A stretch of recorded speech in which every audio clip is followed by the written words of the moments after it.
I started at ETHLondon 2 years ago, just as a random guy walking up to a bunch of developers being like, hey, I have this idea. And then it was a grind, 2 years searching, finding, whatever. And then we officially launched Toucan in October last year. And and Toucan really is building tools that allow people to embed regenerative actions into Web3. So I would say the goal really is to create an economic system that is in line with the planetary boundaries. Most of the economy today is based on extraction, and we want to make sure that the economy that is building on Web3 or that is being built on Web3 embeds regenerative practices in the core fabric. And the fastest and easiest way for us, or that we found to do that, is to bring carbon markets on chain. So, and really harness the power and creativity in Web3 and unleash that intelligence on the biggest problem that we have, which is the climate crisis. So, carbon markets essentially exist to put a price on carbon, which,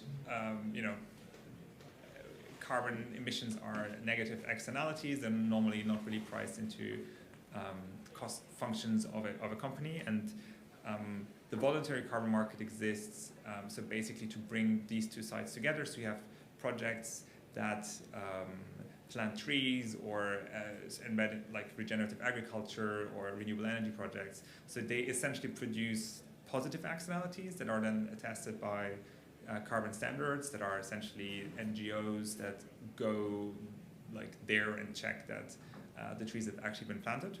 So on the supply side, if you want to have these positive externalities, and then on the demand side, you have polluters that want to pollute or want to continue to pollute, or are reducing their emissions but not fast enough and want to compensate. So that's how carbon market exists today, and there's a bunch of problems in that market. The biggest one is that it's super opaque. So there's a lack of transparency. There's even double counting of these carbon credits, and there's no like functioning spot market. So there's no price discovery. Most of the market is OTC, and so really what happens is that the middlemen in this market capture most of the value, right? So a carbon project says, like I'm planting these trees, and after 2 years I have these auditors that come, they check that these trees really grow, and then they get issued these carbon credits. And what they do is that they sell those carbon credits immediately to middlemen to then start planting more trees. And then there's a lot of speculation happening in this middle layer to connect that supply with the demand side, which are like polluters, companies, etc. And yeah, that's just like nobody really knows what happens in between. And what we did, or like what our objective is to remove the middleman. Sorry, Come on can in. I just interrupt you? Sorry, Yes. that's so rude. It's so much Oh my in here. God. Cool. So Toucan really is about removing these middlemen in this process, right? So it's about connecting directly the supply side, so the carbon projects, with the demand side, so that essentially a bigger chunk of the pie, more of the value, lands in the hands of these projects. So the way we did this, is that we allow owners of carbon credits to use Toucan as an infrastructure to bring them on chain. So you have today carbon credits exist in like off-chain carbon registries. So essentially like centralized databases that says person A has 100 carbon credits, etc. And essentially Toucan, what it does, it allows these owners of these credits to remove them from that registry and move them over to a blockchain. And then you have a token that represents that carbon credit, right? And what's important is that this token is an ERC20 token that comes with all the metadata attached. So it's a project from Brazil, forestry, whatever. And now the next step is that we allow so-called carbon pools. So we now allow people to group similar types of assets into a carbon pool to create a deep liquid market for a certain category of carbon, right? So we have 2 carbon pools that are currently live. One is called BCT, which is the base carbon ton, which is mostly renewable energy projects. And then there's NCT, which is the nature carbon ton, which is only allowing for nature-based projects. So, and there's more coming. So why do we care about this? So, what is better? Why tokenize carbon credits in the first place? So there are a lot of benefits. The biggest one, obviously, it's programmable, it's composable, you can build on top of it, and really that's the biggest kind of premise in Toucan is it's empower other people to use carbon as a building block. And we've seen pretty cool projects already building on top of us in these different domains. So there's carbon-backed currencies. KlimaDAO is one of them, but there's Kuma, which is a stablecoin project. There's another one in stealth right now that is building also a stablecoin protocol on top of carbon. There's Cello, which is backing their stablecoins with carbon assets, etc. So that is, kind of this one spectrum is like using carbon credits as a collateral. And why is that interesting? It's interesting because it's an uncorrelated asset compared to most other crypto assets because it's a real-world asset. And everybody's super bullish on carbon. So long, essentially, going long on carbon is probably a smart move. And this is no financial advice. And so the cool thing is like, DAO, treasuries, etc. Like by holding some of their assets in carbon, they're obviously diversifying their portfolio, but also what it does is that it creates a demand pool and increases the price for these carbon assets. And a higher price means more projects get developed on the supply side, which is ultimately what we want to achieve. So I always think of carbon as a collateral use case. It's essentially we create economic carbon sinks. So carbon sinks today are essentially, the ocean is a massive carbon sink, right?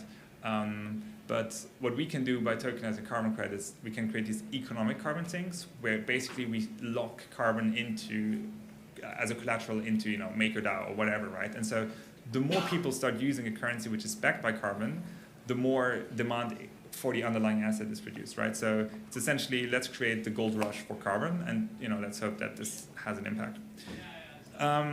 So other projects have been building like yield optimizers or like, essentially redirecting some of the yield towards burning carbon credits, which I think is nice because essentially every time we produce value, I think it's a good way to redirect some of that value towards regeneration.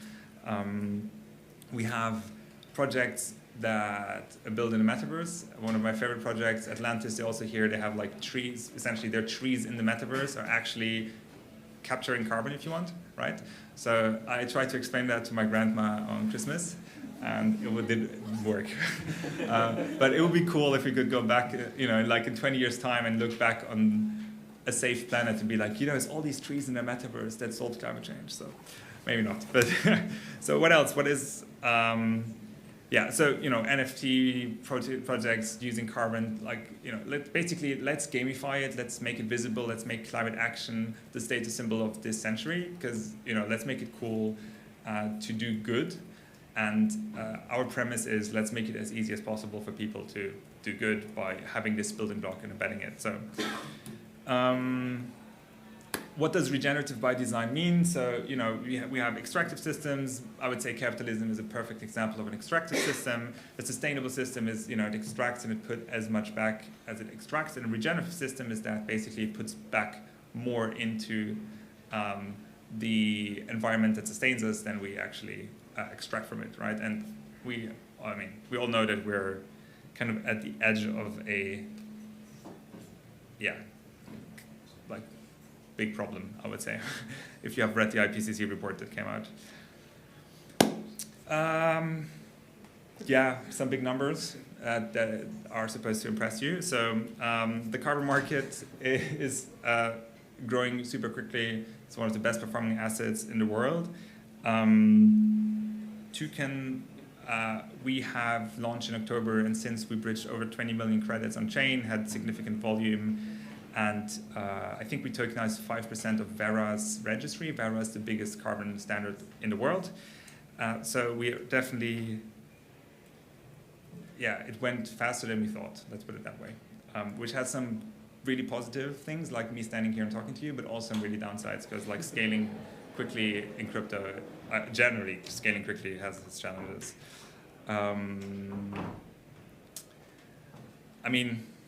That's actually the reason why we started. So when I went to ETHLondon 2 years ago, one of my biggest problems was that I love crypto, I've been in Web3 for a while, and all my friends and I are like environmentalists, and it was always like this, like, how can you be in crypto? And I always wanted to say that, you know, climate change essentially is a coordination failure. Web3 is building coordination tools, and so it's maybe the best tool that we have to address the problem, and there was no project to point to and say, look, they're doing it, right? So that was one of the key motivations for me when I went to London 2 years ago to start this, essentially. And yeah, the cool thing really is that we could build blockchains that are like running, like they're planet positive by design, you know, like we could redirect some of the like gas fees, etc., to which is burning carbon credits constantly, and that's it. So that is, I don't think that's so relevant. That's more like, you know, how do you, as a corporation, what do you do? So obviously the most important thing is start offsetting, start reducing. Offsetting is not a replacement for reducing emissions, obviously. So I'm happy that Ethereum is going to proof of stake. That's the first thing to do, and then remove the rest. If somebody here wants to hack on offsetting the historical footprint of Ethereum, please come and talk to me, because that's the biggest coup, and it's going to happen, and I need more people. So yeah, there is an app that you can check out, but Alex is going to talk more about the technical stuff. Huh? This is not the subject. I know, perfect. So no, just last thing, when people offset using, or like when they retire a carbon credit on Toucan, you get a beautiful little certificate that allows you to track what, you know, which project, how much did you retire, etc. Which hopefully was going to bring a little bit more transparency to this market.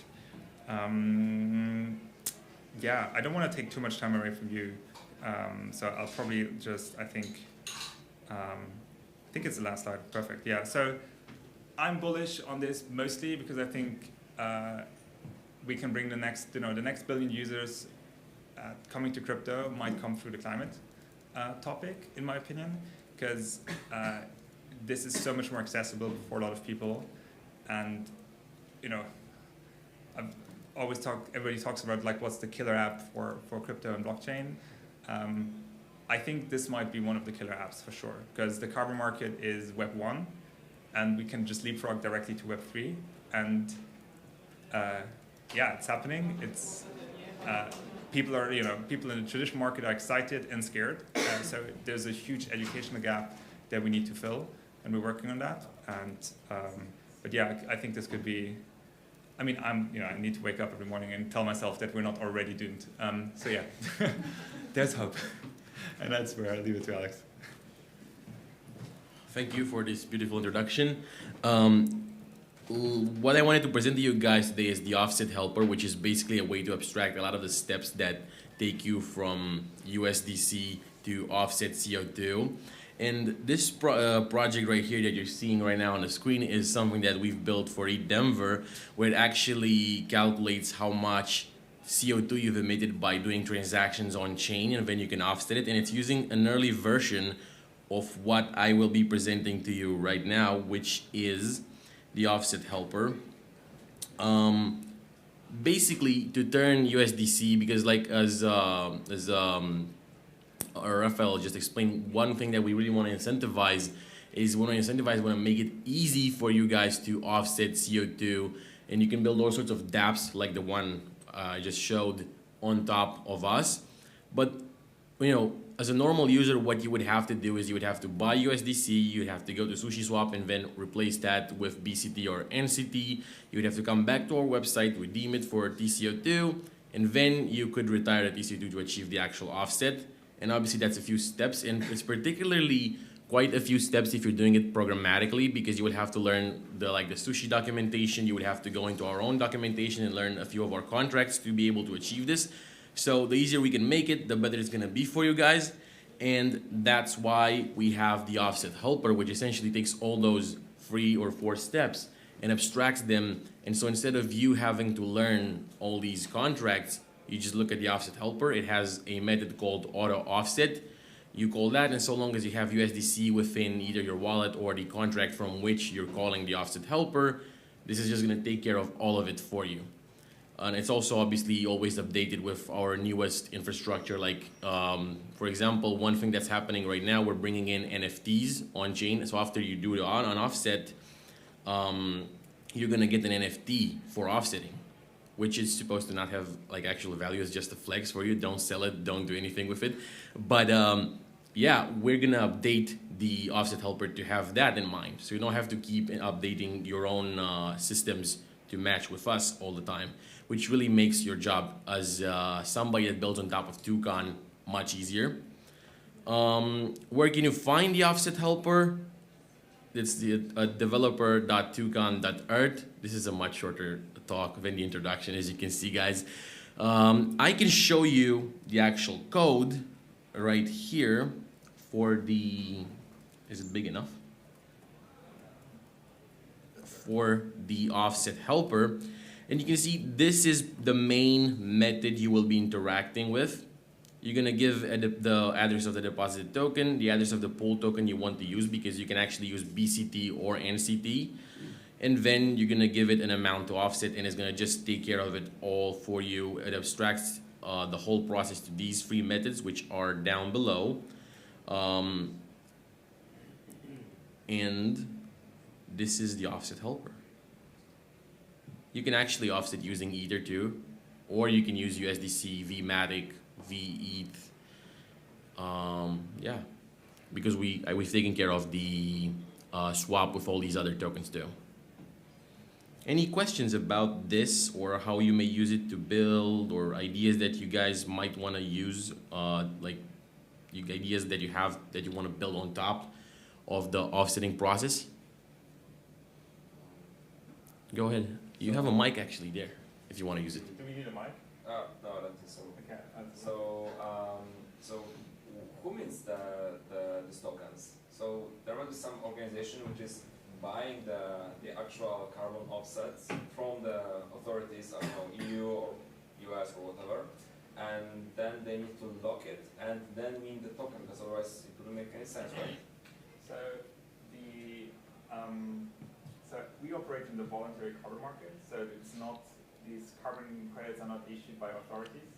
They're issued by so-called carbon standards.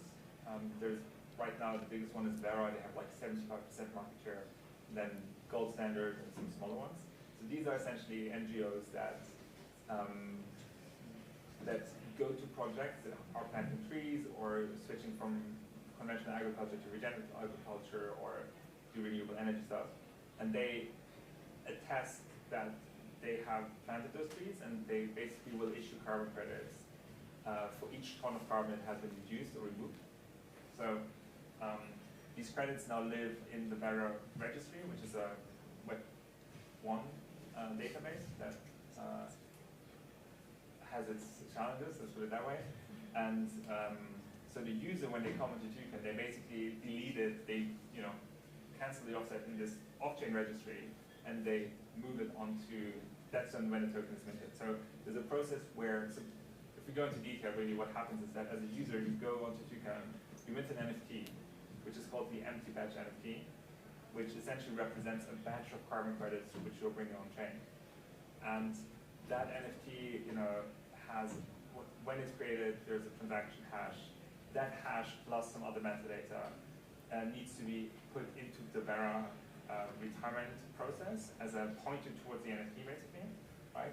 And then this carbon offset has a serial number, and that serial number is then stored in the NFT. So essentially, we have two pointers. We have one pointer from on-chain to off-chain, which is the serial number, and we have one pointer from off-chain to on-chain, which is this transaction hash plus whatever other stuff that connects the two, basically, right? So, and then it's no longer, it does no longer exist in web, or like in the world. Like basically now the single source of truth for where this offset lives is on chain as a Can it token. return to this Beurs? No, right now it cannot return. So it's a one-way bridge. Okay. So originally the system was supposed to generate this this carbon offset points, which could be bought by, I don't know, big oil, big plastic, whatever. Yeah, I mean, our goal is to move away from this offsetting scheme, because like, if you think about it, carbon offsets are packaged positive externalities. Somebody is doing something good, somebody's going to come and check if you really did something good, and then you're going to get a carbon offset, right? the only way as a society that we came up with how to use positive externalities is to match it with some negative externalities, so big oil polluting, for instance, right? So I think what we can do in crypto is actually find more interesting use cases for rewarding the good that a project is doing, right? So by retiring a carbon credit, you remove it from the market, right? So you can claim the underlying environmental benefit for you, but you don't have to claim that because you have polluted. You can just claim it because you want, right? Or because it gives you access to an on-chain community, or because you get a fancy NFT or whatever you want. Like that's, I think, where we're going to see a lot of the like innovation happening, and like what other ways can we come up with to incentivize the retirement of carbon credits. So if I do want to pollute, can I buy a token and then return it to the EU? No, you don't have to. The EU, forget all these, like, has nothing to do with EU or any regulatory. So why would anybody buy this? Because they want offsets, but I mean this offsets from this Vera company. Yeah, basically because of consumer pressure, or because they want, because they want. Want to do some good. They want to do some good, but like honestly, mostly it's the cost of capital. So there's a lot of ESG money flowing around that is targeting specifically looking for companies that are carbon neutral or have a climate strategy, and it's just a lot easier. And I mean, it's peer pressure, right? You have like Microsoft, Google, Apple, like they're all coming out and saying, we're going to be carbon neutral, even historically, whatever, and then like others feel like they have to do the same. So, yeah. Once it's been retired on Vera, how do we continue to ensure that carbon is still permanently stored? Does Vera still continue to verify that? Is there a link there, or what happens? So when a project is certified and carbon credits are issued, a portion of that goes into a buffer pool, which is basically like an insurance scheme to, if let's say some trees have been planted and part of that forest burns down, then that's when like carbon credits from the buffer pool are basically also cancelled to make up for that. So there's kind of like an insurance model within Vera to account for that. But is there a time? Is that because it's insurance usually has a time? Yeah, it's not really it's to be able to call yourself a carbon credit must have 100 years of permanence to be considered a carbon credit. Yeah. But most credits today are so-called avoidance credits, meaning that they replace like renewable energy projects, for instance, they replace coal or this kind of stuff. So the permanence is less of an issue, because if it's been avoided once, it's been avoided forever. Permanence becomes really an issue for removal credits, where carbon is really drawn down from the atmosphere, and let's say stored in a tree. You have to make sure that the tree is still around for like 100 years. 100 years at least. So you don't have many of those ones? There's still like globally, Yeah. there's like a very, very limited amount of carbon removal credits, because they are a lot more expensive, and because this whole permanence thing has not really been figured out yet so much. We've been looking into creating a different accounting mechanism, which is based on like year tons. So basically, it only, like by breaking up into years, you can say, a tree averages out for like 30 years, for instance, right? And then you can get like 30 year tons for one credit, this kind of stuff. But it also has its Oh, yeah, and my brain was just firing off there. I was like, yeah, it's not good enough. It's kind of, but like it's a starting point, right? Everything in this market is not good enough. Yeah. Like, let's make it clear, like everything is, like, this is imperfect, like this value chain is completely broken. There's problems on the verifications front, there's problems on the project finance front, there's problems in the market, there's problems on the demand side. So it's a big challenge to change all of that. Yeah. What problems are you seeing in the verification side? Oh. So the first one is that there's a bottleneck on the verification bodies. Yeah. So there's a huge backlog, Yeah. basically. Then That's it's super. because it's largely manual process. It's largely manual process. Like people are literally flying there and hugging trees to find out what the diameter is like. It's like really there's no technology used. There is problems, especially in there's literally fraud in that, meaning that the baselines are faked, meaning that like. So my question is like, what's stopping Vera from being corrupted as well, right? Because although they're not this like institutional body, they're an NGO, but they're still kind of like another institution. But reputation is their only currency, right? Sure. All they have is their reputation, and they were like a trillion carbon standards in the early 2000s, and like basically there's been like a filter event, like there's been a triage happening, and like Vera Gold Standard are the ones that like stick out because of their scientific rigor and this kind of stuff. So they know that as a standard they're only as good as their reputation, but to make it very clear, like there's still a lot of problematic projects in Vera, right? So, like they're not perfect. Yeah, exactly. So I was going to be like who checks them? Today there's new projects that are coming online that are basically running almost like rating, like rating Credit market again. Like then you have like AAA credits, you have this kind of stuff. But I mean, honestly, I think we need to go towards a more data-driven approach. Yeah. And this is like I spent 9 months in a venture builder in London, looking at this whole value chain, looking what the starting point is. Yeah. We ended up building this first because it can create a pull to then like allow others innovation to happen. You need the infrastructure. So we need the infrastructure, we need the demand, pull the supply on chain, and now there's projects starting to work on like drone-based verification, like satellite images and this kind of stuff. And if we can connect it to the on-chain registry that we've built, and you have all that traceability baked into the token from the origin, like that's when we're going to get better. That's our idea. Yeah, please build it. It's the holy grail. Honestly, like it's the holy grail. I just wanted the other side of this. Like, so CO2 markets essentially get their value from, you alluded to it, is either peer pressure and or government tax pressure, right? Yeah. So like, down the line, we probably want to look at using these markets to keep applying such pressure, because then it would be a virtuous cycle, right? Yeah. And then that's kind of most of the questions I have. And then You came prepared. I love it.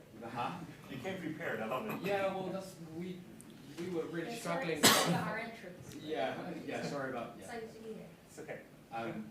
Very prepared. I really want to. We have a booth downstairs also if you want to talk more about like. Will we be able to lean on you guys when we hack? Yeah, we have 4 people, I think. Yeah. 4 or 5. We have 5 people at all times, Yeah. basically. 5 people at what? Two people at a time. It's basically from the morning till late at night, we have people around. There's gonna be me at sometimes. There's Michalis, he's also gonna be here sometimes, and there's other people too. Marcel. Oh, I didn't see Marcel. Okay, Marcel. We're gonna be around. We're gonna help you out. When hacking, anything you need, we can help you out. Yeah, because I think it would be a huge undertaking, because I think the way you would redeem the token, like you said, like all tokens are created equally, and this itself would be a new token standard for you if we do go down that route. And we're working with projects already that like want to skip Vera and the others that have a bunch of data, and that's why we call it the Toucan meta registry, because essentially like we all need a way to keep track of like who has how much, but it needs to be interoperable, right? Like a carbon credit from Vera, a carbon credit from Gold Standard, or a carbon credit from whatever standard you're building, needs to be able to transact and like talk to each other. And not to give away our idea, but it would be to like build an oracle that draws in satellite data that's immediately redeemable. And like I think, I don't know this for certain, but my flatmate is a PhD in remote sensing, and they said you can literally stream such data to the resolution of someone's back garden, and like we can start talking about this later. Yeah, I have a lot of, I What that would mean. go very deep there. Yeah. It's like just to like, it's not as easy, like satellite data itself won't cut it. Yeah, okay. It's There's also a whole other thing, so there's, it's not just. yeah, there's a lot more to it, but, thanks man. A separate question, just, you mentioned, I came in a bit late, so sorry about that. You mentioned something about being nature-based specific, some sort of token for nature-based specific Yeah. projects. So, Can you explain a bit more about that, please? yeah, so each token, like each carbon credit when it's brought onto Toucan, it exists as a TCO2, so there are different TCO2s for each project and each vintage. And so there's basically a list of attributes that is attached to that specific project, so you know, where is it, etc. And then we have these carbon pools, and they work a bit like a Berlin club, or any club in the world, where you have a bouncer standing in front of the pool and says, you know, you can get in, you can't get in. And so that pool only allows nature-based TCO2s, or carbon credits, to be deposited into that pool to mint an NCT. So NCT is the nature carbon ton. And the cool thing is you can go back, so you can burn your NCT to redeem any of the underlying TCO2s. So you can still, you know, by holding NCT, essentially it's a claim to any of the underlying carbon credits. So if you still want to offset, or if you want to redeem a specific project because it's, you know, you live in Peru and you really want to support a project in Peru, well, like, this is how you can do it. Sorry, the TCO2, is that the NFT that gets issued? No. No. But the NFT gets fractionalized in the process, and so the batch NFT, to bring them on chain. There's two NFTs. He might be asking about the retirements NFT. Yeah, which side on the supply? On the bridging part? On the bridging part from Yeah. Beurs. Yeah, so we bring them on as like a batch, or let's say, you know, 100, 1,000, whatever, and then that batch gets like broken up into its kind of tokens. So like, there's a quantity field in that. Fractionalized. Nice, okay, yeah, awesome. Okay. So where does the value of the token come from? So if I understand correctly, if you tokenize this offset, the company cannot use it and cannot use it to slap a green label on their product. They can. They can. Yeah, okay. they need to burn it. Like Okay. if you retire. And then they can redeem this Web 1 version? No, you can never redeem the Web 1 version. It's just like, I mean, there's like. Okay, but it's enough for the Vera company not to sue them for fraud. If they buy the token and burn it. So if they buy a token, they burn it, they get a certificate that says, I have burned 100 tons of carbon, I have hired 100 tons of carbon. And it's good enough to be able to call yourself a green company. There's no clear standards around that, like in the world. Which is why it's really easy to innovate in that market, but it's also a mess. So, but yeah, like there's, at the end of the day, where does the value come from? The value comes from people thinking that it has value and paying them money for it. So, as of now, it's purely speculative, but in the future, No, it can. this is a Web 1 market, like this is an existing market, right? Like there's existing demand for this type of stuff. Okay. So so you can already burn it, so it already has like a parity with the other markets. Yeah, I don't think everyone in the world would agree with that statement, right? There's still people that are like skeptical of like tokens and what the role of tokens in this market. So not everyone would say that the token is an equivalent, but there's enough people who agree with that. Yeah. And our goal is to, you know, move the whole carbon market on chain. And I think there's a real chance that that's going to happen. And destroy as many tokens in the process as possible, because every destroyed token is a token which cannot be used to greenwashing products. Yeah. I mean, greenwash is maybe not the right word, because you're actually, if you're paying for the token, that means that you're in the end you're paying the tree planter.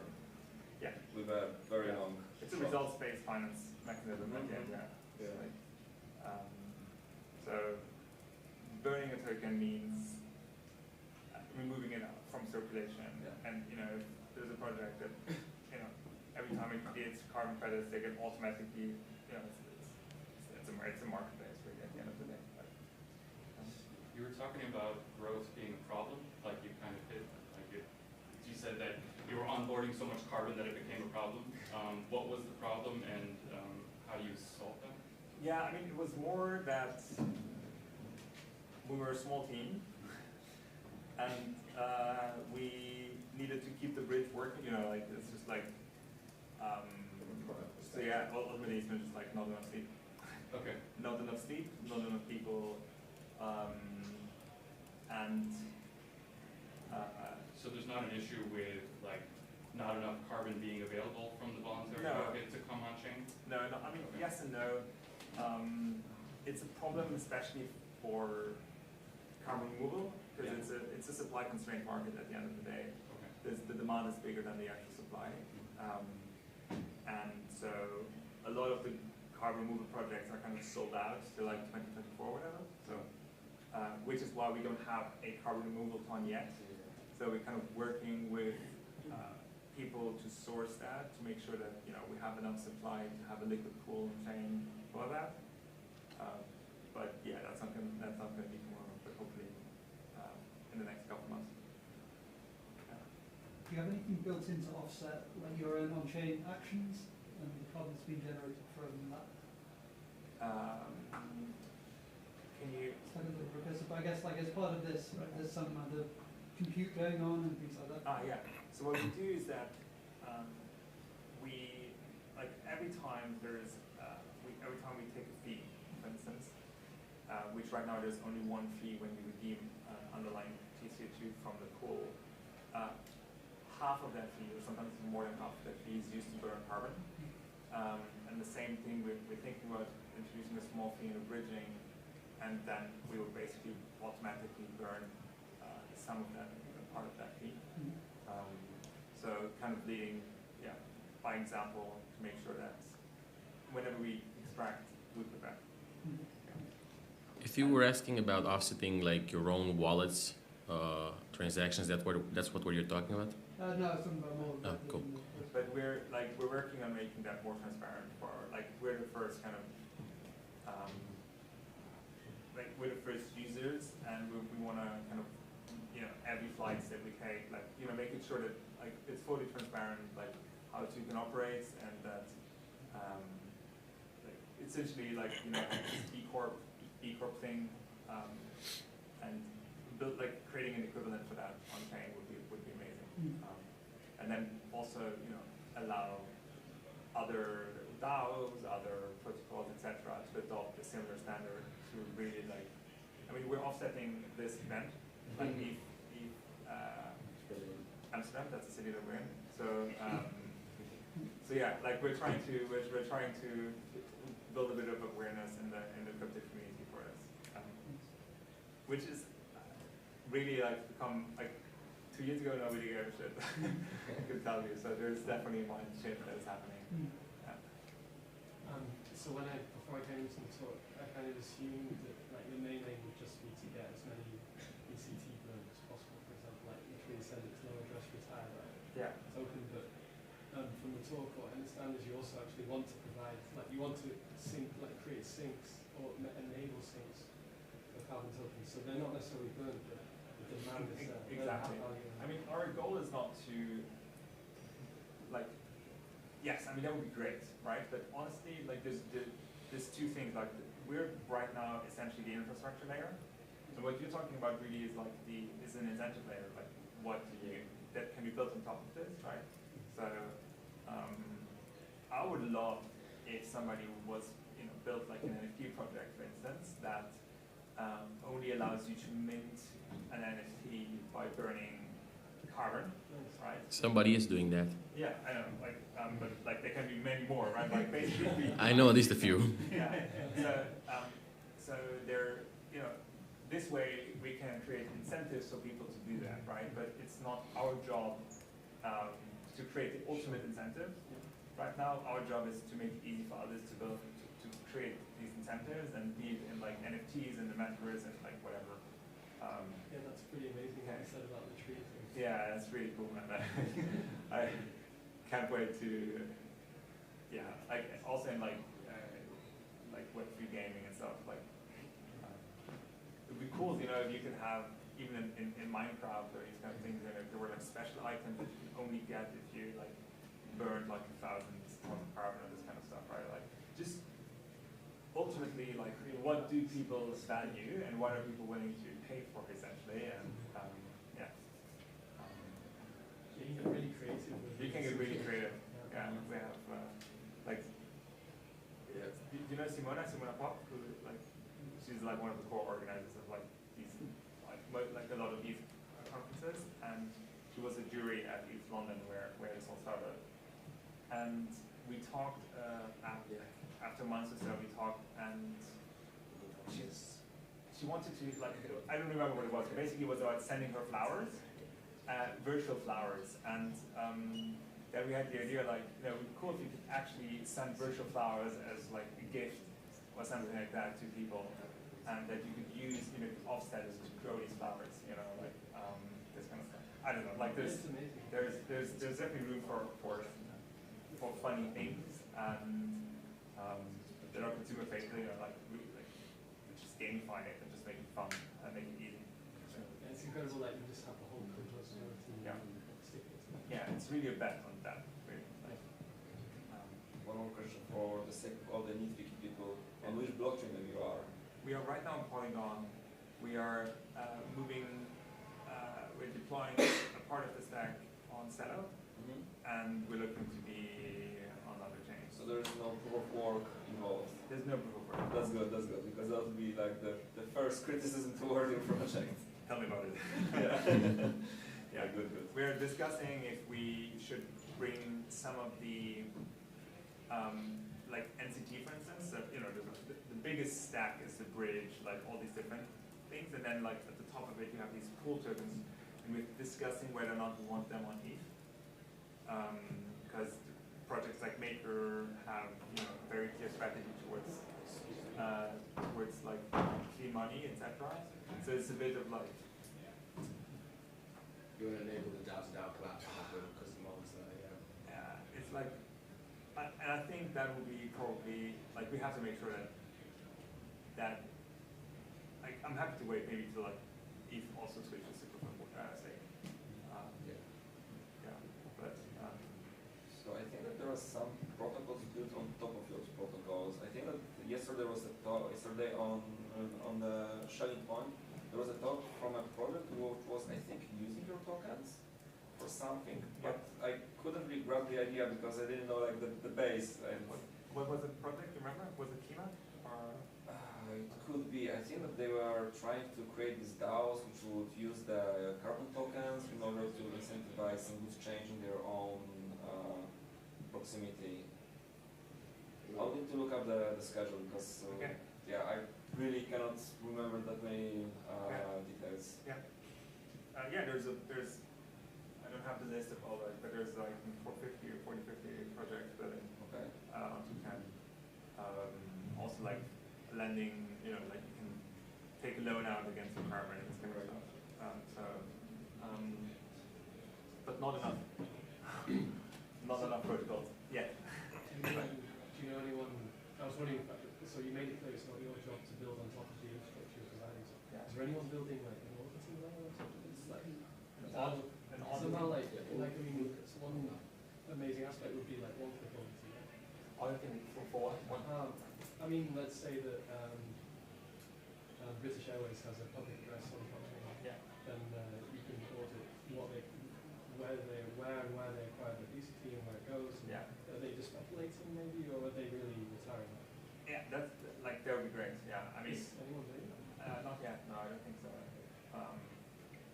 So what Alex touched on. So when you offset, or when I don't want to call it offset because offsetting has this compensation. When you retire credit, right, for whatever reason, you get an NFT, essentially like a certificate that says, you know, I can specify, you know, for what, you know, like, you know, we meant like an NFT for offsetting ETHAmsterdam, so it's clear, like, you know, and there's the possibility to build like an aggregator on top of that, basically kind of, you know, sucking in that data and these different NFTs and saying, look, that airline, for instance, like if you match that, has offset or retired enough credits to call themselves carbon neutral, positive, whatever claim they want to make.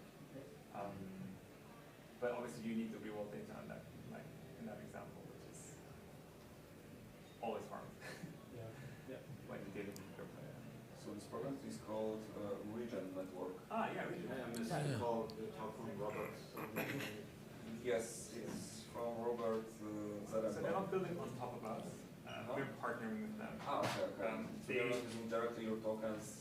They wanna basically, so they're in the Cosmos ecosystem, and launch NCT, the nature carbon fund on Cosmos using Toucan. So yeah, we're collaborating on this one. So just technically, when you retire the tokens, like in the auto offset, for example, like do they literally get burned? Do you send them to another address or? No, it's a -1, not like in the token contract. So we don't send them to the 0 address because we want to keep track of we want to make sure that the total supply gets lower. In fact, it's not possible if you try to send to a 0 address, the contract will say no. Okay, that's really helpful. So they get actually burned, like they just get deleted. Okay. Don't send them to the 0. Yeah. Some people did that. Yeah. So we can use this functionality we can call your offset function. Yeah, you can. So you can either call the burn retire function directly in the TC2 contract, or you can use the OffsetHelper, which will make it a lot easier. Perfect. We might be cheering your ears later. Sweet. Yeah. Awesome. I probably have to say that there's 2 bounties up, 3K, 5K. Yeah, it's a 3K and a 5K one, yeah. As you see, there's not many people here. Yeah, I was about to say. So it's a money grab. Maybe I'll go and hack those guys. Yeah. Might be a bit of a, but like, what's Toucan's business model? Like, how do you guys keep going? So right now, the only business model that we have is that when somebody wants to retire, wants to redeem a specific carbon credit out of the pool, that there's a fee attached to that. So you're disincentivizing them from taking the credit. liquefying the gold. No, we're disincentivizing them to pick the TCO2. Yeah. You can do it automatically and you get like the lowest quality TCO2s and that's free. So think of the it oldest credits, yeah. you can get them for free. So an NCT, right, like let's say NCT has that's valuable. Yeah, they kind of lose value over time. So you have NCT, which has a vintage cut of 2012. So you cannot put in credits that are older than 2012. Okay. And that acceptance criteria gets updated every year. So next year it's going to be 2013, etc. So we want to incentivize people to, like, they want to burn, like they want to retire. We want to incentivize them to take the oldest ones, which is still free. But if they want to pick a specific project from like 2019, 2020, whatever, then we make the same. And we have the code live to have a bridge fee, but we haven't put it in place yet. And we're like kind of discussing how we want to put it in place, and if we want to put it in place. It might be dynamic. It might be that there's still a free option, but there's like a if you want to bridge it super quickly, then you pay extra, right? Right. So also it's quite a dramatic, it could be quite a controversial decision, like setting fees on certain bridges as well, right? yeah. It's like maybe you want to if someone wants to bridge to like a proof of work chain. Oh, that's not possible right now. Like we built the bridge, so we decide right now where we deploy. I mean, everybody could do like a wrap token. You cannot prevent it as permissionless, but we're not working on that. We're not supporting that. Nor do we want to. And there would probably also be no meaningful liquidity. Right. If somebody does. And right now we're still like Toucan is a Swiss non-profit, but and there's no Toucan token yet. But there's a clear path towards decentralization. I was about to say where airdrop. Drop that.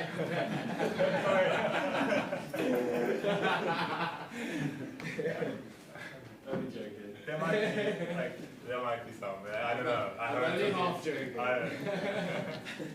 So I'm just interested, there's only a one-way bridge from how much for price disparity do you see? Like, how much do you clear the bell from?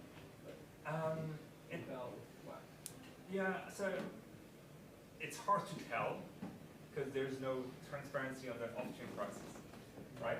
Yeah. So it's not like we always know at each point in time, like if there's like this arbitrage or whatever. Aren't the companies themselves who know this dark market, don't they provide the arbitrage which is necessary? Because if the tokens are cheaper, then you're gonna buy tokens and pump up the value, right? So they are gonna do the arbitrage themselves. Yeah, I mean, right now there's an arbitrage opportunity one way, right? So when the token trades at a higher price on chain, then you can buy the credits for off chain. Then there's a clear incentive to move them on chain. Really, this is our model to get supply on chain. Like that's clear. Like this is about like we need to make it attractive for people to move on chain. So that's just how supply and demand works. But right now, if the prices on chain are lower than the prices off chain, you cannot go back. But you can have all the functionalities that you would have off chain on chain. So really, like there's not really a big reason to go back if you agree that the on-chain token has the same value as your PDF certificate that you would get from Beurs.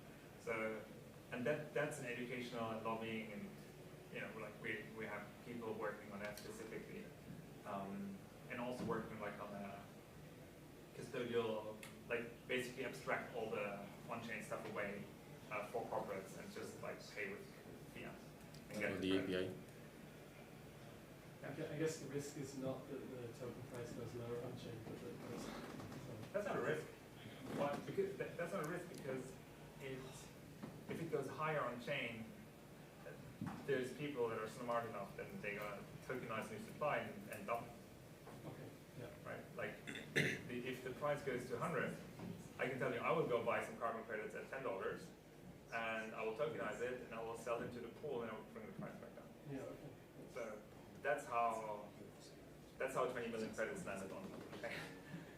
Like because there was a clear incentive for them to do that. So which authorities do you need to teach in order for them to respect the tokenized version and to make the tokenized version equivalent to the regular one? So yesterday we became member of IETA, which is the International Emissions Trading Association, which is basically like a meta organization where all the carbon standards are also part of. So we're doing heavy education in there. We have some people that are super fan, we have some people that are super skeptical of tokenization. So there's a big discussion happening right now. Ultimately, the market's going to decide, right? So, and if corporates agree that this has the same value, then it has the same value. So our strategy there is like,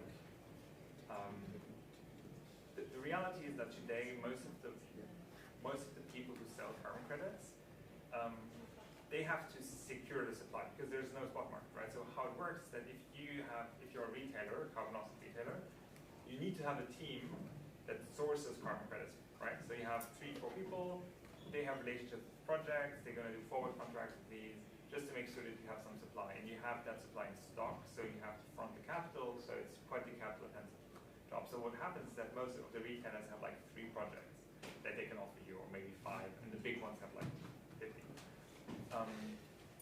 Now that it's on chain, essentially it's a warehouse of carbon that is always accessible 24/7.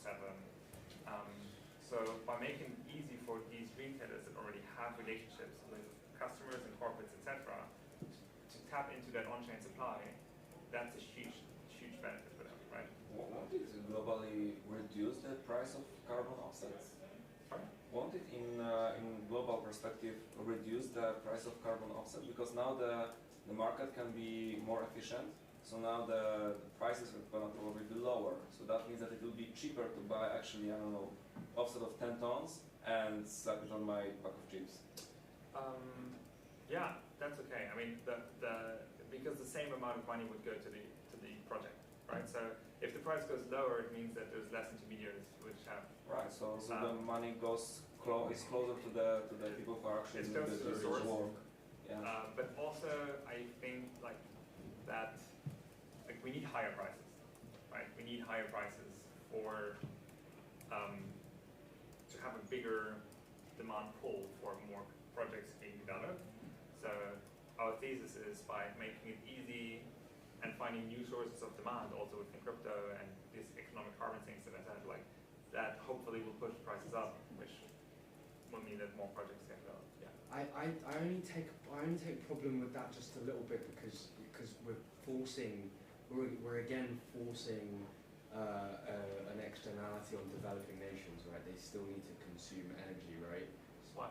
Because they're going to need, because they're developing nations, like the consumption of energy is good up until a certain point, and then over that it's overconsumption. But all across that curve in consumption, you know, you're improving healthcare, education, infrastructure, all these other things. I haven't really thought about it too much, but just on the surface, when I think of carbon prices going up, I think of developing nations suffering. Why? Because aren't they going to be paying the price for these carbon as well? They don't, like, it's a voluntary market, so they don't have to pay that, right? So that's true. The developing nations are in a prime position to produce carbon offset. Yeah. Right? No, this is why I think our idea is so good. It's a huge business in Brazil, for instance. That's exactly what I said earlier. So, because if you can make this incentive layer at least equal to or greater than the value it costs to graze the land and sell beef, then you've immediately stopped deforestation. Exactly, right? So, and as a honestly, like, we need the developing countries to, like, go from, like, directly jump over coal right into renewables, but they need finance for that, right? So this is a source of finance, exactly, right? Because that can be, like, essentially when you develop whatever renewable energies or whatever, you can get carbon credit because it replaces something, right? So it's a form to help the developing countries essentially to leapfrog right into a more clean way of growing.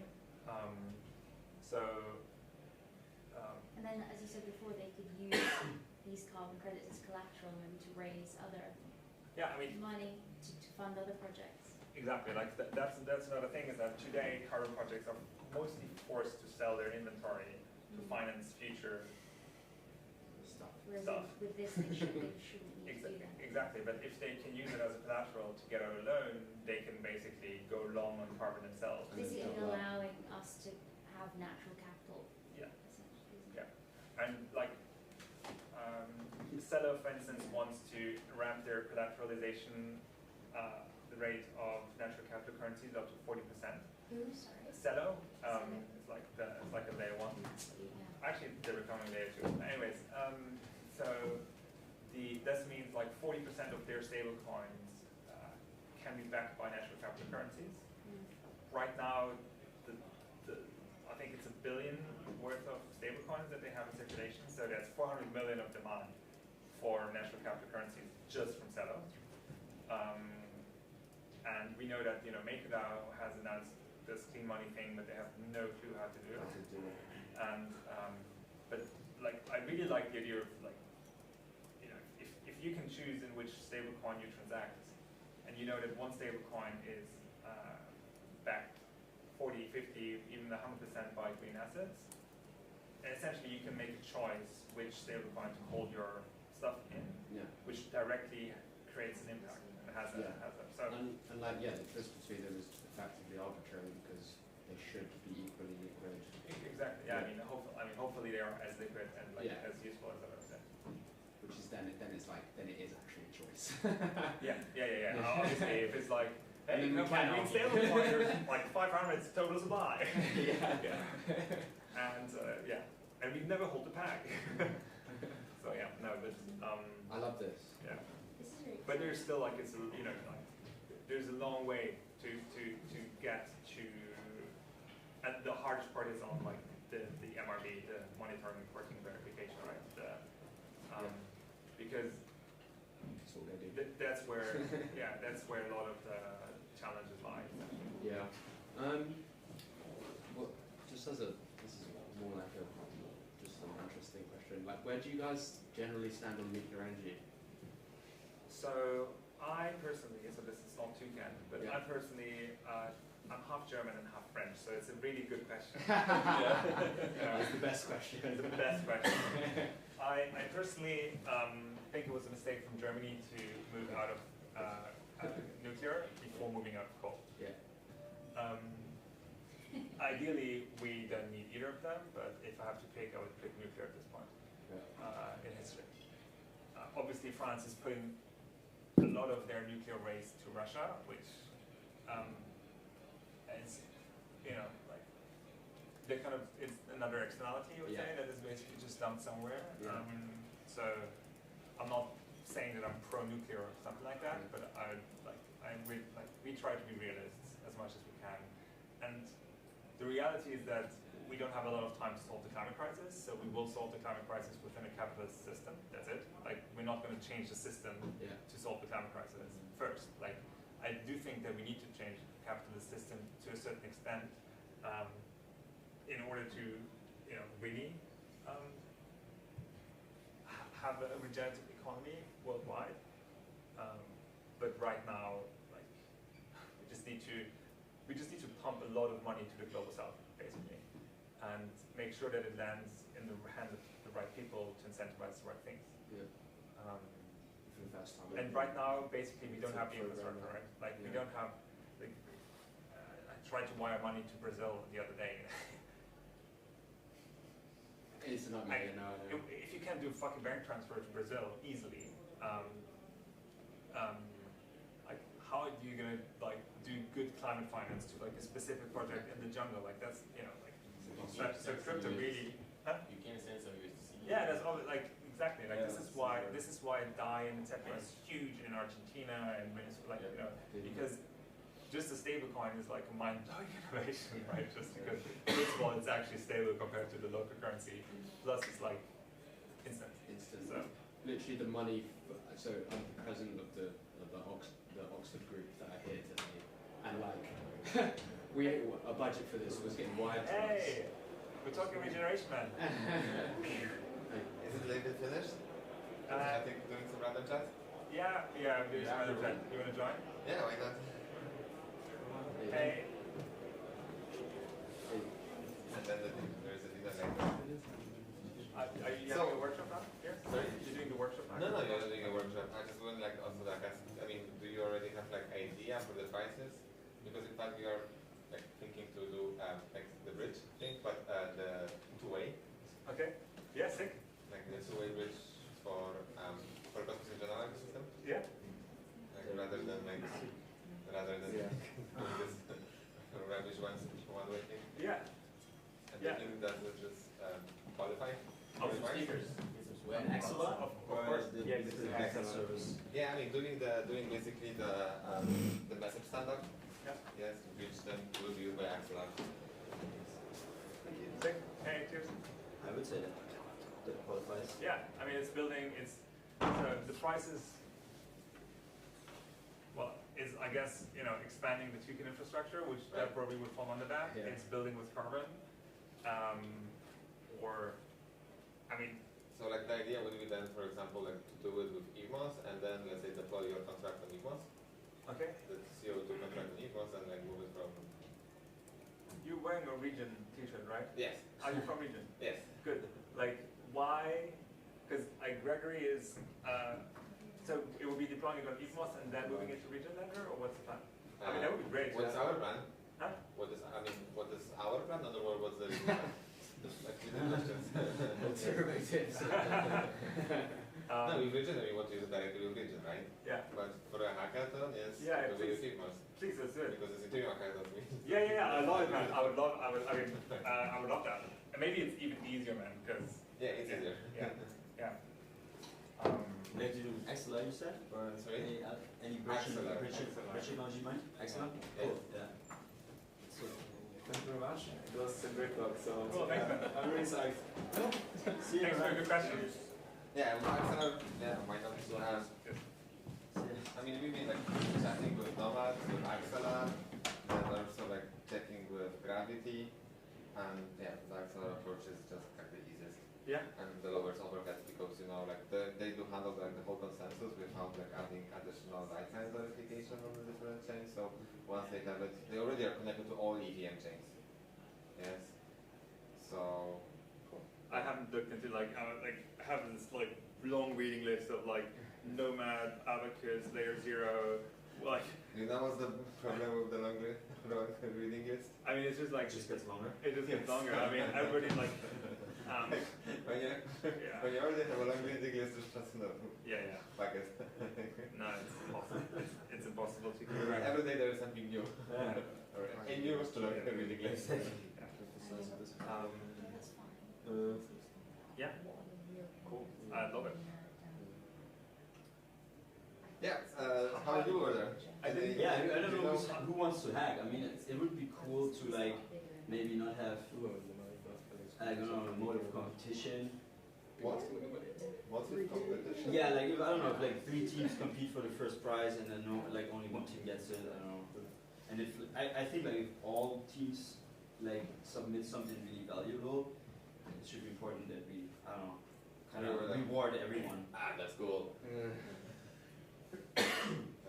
Enough t-shirt. I want to see you guys. Okay. Last project standing. So we decided. So we have 2 prizes, right? So we decided to just do 1 prize of 8K. Or more prizes. Just do $81 prices. I don't know where this 2 prizes thing. Like I think it was kind of a like. Just off the cuff. No, I think they kind of gave that as like we are allowed to do 2 prizes, but I mean probably. You could have done 10 prices, but it's like Is that true? Is yeah, we had sort of Yeah, we didn't decide anything really, Okay. but we have the same budget. But in the end, I think even with the prices, we can in the end be flexible. Yeah, I mean we'll be creative. Like. I think if there's a lot of demand, everybody wants to build something cool. Then, and also I think with ETHAmsterdam or ETH events, you have some sponsor amount, and only like share of that is actually prize money. Are you using No, the prize money is it's a different bill. Like it's you Yeah, have to pay the sponsor thing, and then you also wire the yeah, it's not the same amount. It's less the prize money. Oh yeah, the prize money is less than the sponsor. By the way, are you using a token? Where are you guys? Toucan Are you working on the token? What? Where are you guys? There's rumors. Where Of course we're working on all it. over the world. Yeah. Just want No, to no, get I right. think- Literally to the downstairs, hackathon. like to go to come and find me. The where should booth we- is on the far right. Right, okay. Just right on the stage, basically. Yeah. It's It's hard to really get there. nice when you want to see it. It's really a shit show if you want to actually get there. Yeah. Is it locked all the way around? You have to go No, around. and just to get to there. To get where? To where they're based and the Are you going to be there this Which evening? Or That you? is. I'm gonna be around this evening. Yeah. Yeah. So, are you having a booth? Yeah, we have a booth. Ah, okay. That's in the main stage, right? Yeah. And then, It's just yeah, right I see. right off the big stage, like just right on the side. Ah, okay. You'll see this says Carbon on chain. I guess another question is like, okay, if we wanted to work with you guys like later down the line, like career-wise, Yeah, we don't hire okay. like nobody because no kidding. Like everyone. I was, No, we just, like, I was like, you had me there. That's what Okay. this is about. No, like there's like 25 plus open positions, I guess. Oh, okay. Plus, like there's grants program, like you know, if you don't want to work for us, but you want to work like alongside us. And there's an open Um, thing, open apply. Like if you don't find a position that fits you, just apply. Yeah, I mean we're hungry for talent, like really like everyone. So it's like I was because everyone here is like this is the biggest, like this is a hiring event, like that's you know let's be real. Yeah. But we have a grant program with Coinbase for like projects that are like getting this off the ground. We have another grant program with Seller, which is much bigger for projects that build on Toucan. And then there's a venture, like ecosystem venture arm that is kind of developing right now for like actually like supporting projects. And Like an in-house one. yeah, we're building this up right now Oh, because we're cool. like we just closed around and there was like much more interest than we could. I'll be totally interested in helping with that. Yeah. Yeah. Yeah. Big time. Well, I finished my PhD in October. You've got a bit longer way to go. I've got a bit long, but I'm doing a PhD in nature-based solutions to climate change. Oh really? Wow. I mean, So there's that's also my yeah. I mean, there's also ways to get involved that are not like 100%, right? Like Yeah. there's like building out a developer contributor program also that is like more loose. So like you're just a contributor, but you're not like a It's 5. yeah, exactly. Yeah. And then you just pay the tokens or yeah. Whenever the drop comes. Don't do airdrop. Don't do airdrop. You don't do airdrop. Why not? Don't do it. Why? Don't do it. It's just speculation games and Yeah. you won't get any users. I think it's more about rewarding. Like it's about building your Yeah, community then with just the right people. do some for marketing or whatever. I think it depends on how you select. Yeah, just Airdrop do, receipt. add more like grants, like small grants, from creating, a poster, media content, Okay. YouTube video, whatever. It's just better than Hey, this is the superstar behind Toucan. Oh wow. Like, Hey. hey. Hello. So I walked into Adam 2 years ago at ETHLondon, and I pitched this idea, like in the corner, there was like just a bunch of people that didn't have a project yet, and that's where I ran into Adam. Yeah. And I said that's the dumbest idea I've ever heard. I need to come in and fix it. This is yours, right? Yeah. Okay. Computer table. Yeah. I have my How backpack big you are there. now? And the Like, team, a lot of we're like important stuff there. 28, 29. Engineers? Okay. How many engineers do we have, Marcel? Hmm? How many engineers do we have? 9. 9? Yeah. And going Not to the enough. next 20? Yeah, I No mean, one's there anymore. We're just leaving right now. Okay. there's a lot of stuff to build out. Like, Oh, sure. there's a lot of stuff to build out. Yeah, do you guys have a roadmap? We do have a roadmap. No, we just YOLOing. Yeah. So for Hey, so you can't fault it sometimes at work. I'm just half joking, right? Because until we closed the fundraise, it was basically we just bootstrapped. So you're really just like thinking in terms of like 2 months The ahead, next, yeah. 3 months ahead, maybe. And like we actually Just just if you didn't have the token, if you didn't have the founding, then you were like what, still surviving. sorry. So if you didn't have the token, you didn't have the founding, you were still surviving. Yeah, we were like eating pasta a lot. Yeah, it's just living in tents. Like. Yeah, living in Thailand. No, but I mean, like let's be real. Like the bull market helped Yeah. to. And there's been like little, you know, there's little bounties, like little stuff, prices that we had along the way that helped. Help pay for your laptop. Yeah, exactly. Eventually. Dude, like, he broke my balls. It was rough because my laptop was. It was terrible. And then we were like doing Zoom calls and stuff like that. Like doing screen share, and Adam was like having to wait for it. It turned out it was rough. Can you please use this price money to buy yourself a new laptop? But yeah, it turned out well. Like it was the right. I'm happy that we waited so long, basically, because we could raise like we raised it like a really really good valuation, and we only had to give away a very little amount of the token network. But we're doing like equity or like No token. the future fund? Future token. Okay. No equity. It's too late. So you guys are going to be building? We hope so. So We will, we will. Yeah. we will. Well, I'm trying to keep them on edge. I'm going to be around to help. Yay. Oh, also, we were just trying to figure out where the booth was. Like down by the We'll road. come see you. Yeah, actually, you don't We can have, get some dinner. you still don't have a DevConnect version, right? Sorry? Good. DevConnect version. We do have yeah, that we version. some Yeah. Feeling it. Yeah, I'm by. Oh, yeah, we That's definitely the have it. first thing, yeah. You know, your brain No, we gets always tired. push to production. Yeah. Testing process. I think the guys are waiting to go to dinner. So Okay. Because like one thing I was asking and you don't have, is sharing the setup code. Yeah. we're fixing that. Can we, Do you have like the whole details? Yes, but not. I don't think it's public. So, We can we can figure. Yeah, Like, we have we'll we have people here that can help. yeah, we can definitely sort that out. Like, the tokens. DevConnect tokens. Oh, you don't need tokens. I think it's not like. Why not? I want to It's out with Oh, okay. Yeah. Wait, that you want to go to? And they're very rich, so they buy mostly. I think the food here is nice though anyway. I'm being a total bitch, but. Yeah, sure. You go to the call, right? Yeah. So, thanks about it. We had a beer and then a Yeah. Thanks for coming with a listener. Can we connect on like